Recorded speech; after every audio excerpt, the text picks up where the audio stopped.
હવે મિત્રો આપણે વિધેય એક એક છે કે કેમ તે ચકાસતા થોડાક બીજા વધારે ઉદાહરણ જોઈશું. વિધેય f from n to n fx is equal to x square.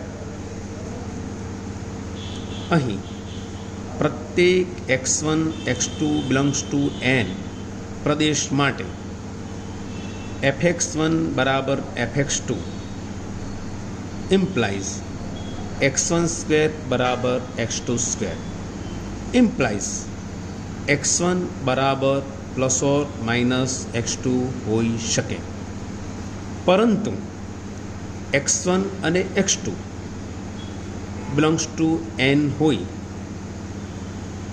માત્ર x1 બરાબર x2 જ શક્ય છે. કારણ કે જો x1 બરાબર માઇનસ x2 લઈએ તો બંને ધન હોવું શક્ય નથી. આમ અહીં f એ એક એક વિધેય થશે. પરંતુ આ જ ઉદાહરણમાં જો પ્રદેશ ગણ આપણે z અને સહપ્રદેશ ગણ z લઈએ અને સૂત્ર fx બરાબર x સ્ક્વેર જ રાખીએ તો એ f એ એક એક વિધેય થશે નહીં. કારણ કે f ઓફ -1 બરાબર -1નો વર્ગ બરાબર 1, f ઓફ -2 બરાબર -2નો વર્ગ બરાબર 4, f ઓફ 1 બરાબર 1નો વર્ગ બરાબર 1, f ઓફ 2 બરાબર 2નો વર્ગ બરાબર 4. આમ 1 ઇઝ નોટ ઇક્વલ ટુ -1 છતાં f ઓફ -1 બરાબર f ઓફ 1 બરાબર 1 છે. એટલે કે પ્રદેશ ગણના બે ઘટક 1 અને -1નું એક જ પ્રતિબિંબ 1 મળે છે, જેથી f એ એક એક વિધેય નથી.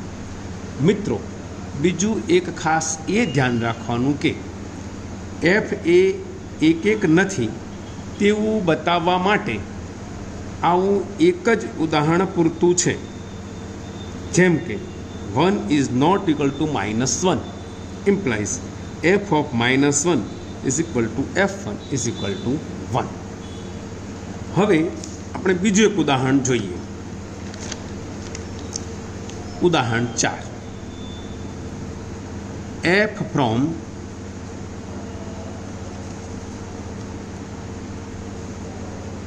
r to r fx is equal two mode x, એટલે કે માનાંકમાં x. હવે આપણે આ માનાંકમાં x વિધેયને જાણીએ તો છીએ જ, પણ ફરીથી એકવાર એની ચર્ચા કરી લઉં.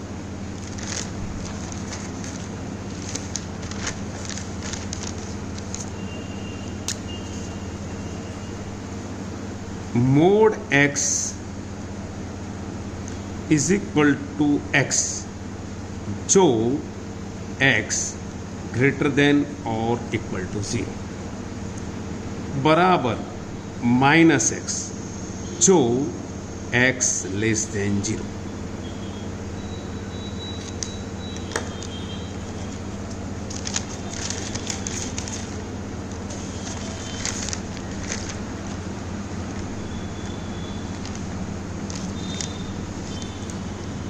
અહીં પણ f of 1 is equal to માનાંકમાં 1 બરાબર 1 અને f ઓફ -1 બરાબર -1નો માનાંક બરાબર 1.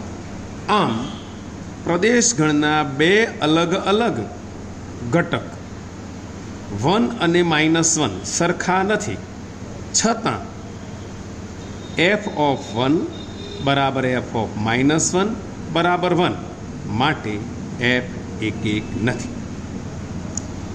પરંતુ મિત્રો આ જ ઉદાહરણમાં આપણે પ્રદેશગણ અને સહપ્રદેશગણ આર પ્લસ લઈએ તો આર પ્લસ એટલે તમે જાણો છો મિત્રો અંદરૂણ વાસ્તવિક સંખ્યાઓનો ગણ. પ્રત્યેક x1 x2 belongs to R plus માટે fx1 બરાબર fx2 implies mod x1 is equal to mod x2 implies x1 is equal to plus or minus x2 થાય.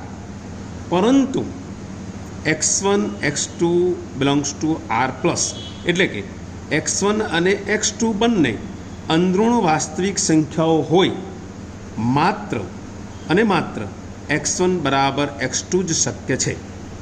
માટે અહીં વિધેય f એ એક વિધેય છે. હવે એક ઉદાહરણ વળી વધુ જોઈએ. ઉદાહરણ 5 fx ઇઝ ઇક્વલ ટુ માનાંકમાં x અપોન x જ્યાં x is not equal to 0. fx is equal to 1 x equal to 0. આ વિધેયનું બીજું સ્વરૂપ જોઈએ તો fx ઇઝ ઇક્વલ ટુ 1 જો x greater than 0. fx is equal to 0 જો x બરાબર 0. fx ઇઝ ઇક્વલ ટુ -1 જો x લેસ દેન 0. તમને યાદ હશે આ વિધેય છે એને આપણે 11મા ધોરણમાં ચિહ્ન વિધેય કહેતા હતા. એટલે કેટલીક વાર એવું પણ પૂછાઈ શકે ચિહ્ન વિધેય એક છે કે નહીં ચકાસો, તો આ વિધેયની વ્યાખ્યા આપણે યાદ રાખવી જોઈશે. હવે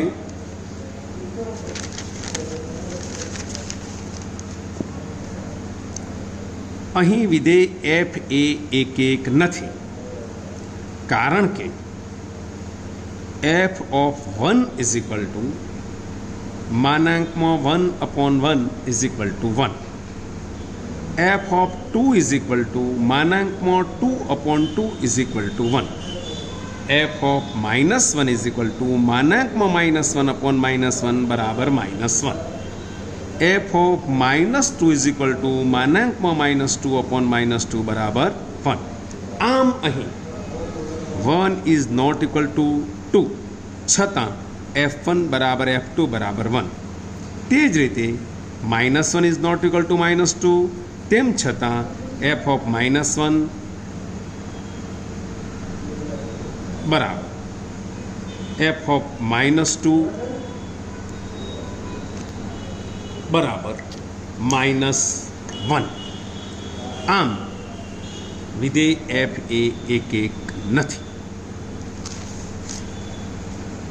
વળી આપણે એક ઉદાહરણ વધારે જોઈશું.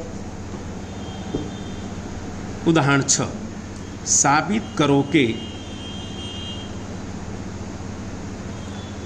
f from r to r fx is equal to integral part of x. એનો અર્થ એવો થાય છે કે fx બરાબર ઇન્ટિગ્રલ પાર્ટ ઓફ x બરાબર x થી અધિક નહીં તેવો અધિકતમ પૂર્ણાંક અથવા x થી નાના અથવા x ને સમાન તમામ પૂર્ણાંકોમાં સૌથી મોટો પૂર્ણાંક. આ વિધેયનું ગણિતમાં ખૂબ જ મહત્ત્વ હોય. આપણે આ વિધેય આમ તો 11માં શીખી જ ગયા છીએ, તેમ છતાં એક વખત તેની વ્યાખ્યા સમજાવતા થોડાક ઉદાહરણ લઈશું, પછી આપણે એક છે કે નહીં તે ચકાસીશું. આ વિધેયને સ્ટેપ ફંક્શન પણ કહેવામાં આવે છે, કારણ કે આનો આલેખ જો દોરવામાં આવે તો તે સીડી પ્રકારનો હોય છે. હવે જોઈએ ઇન્ટિગ્રલ પાર્ટ ઓફ 1.2 બરાબર 1. કારણ કે વ્યાખ્યા પ્રમાણે 1.2 જેવડા કે 1.2 થી નાના હોય તેવા પૂર્ણાંકોની યાદી બનાવીએ તો તે 1, 0, -1, -2, -3 તેમ આગળ જાય. હવે આ બધા જ પૂર્ણાંકોમાં સૌથી મોટો પૂર્ણાંક 1 છે, માટે integral part of 1.2 is equal to 1 થશે. તે જ રીતે ઇન્ટિગ્રલ પાર્ટ ઓફ 1 બરાબર 1 થશે, કારણ કે 1 કે 1 થી નાના પૂર્ણાંકોની યાદી બનાવીએ તો, બીજા શબ્દોમાં કહીએ તો 1 ને સમાન કે 1 થી મોટા ન હોય તેવા પૂર્ણાંકોની યાદી બનાવીએ તો તે 1, 0, -1, -2, -3 તેમ આગળ વધીશું.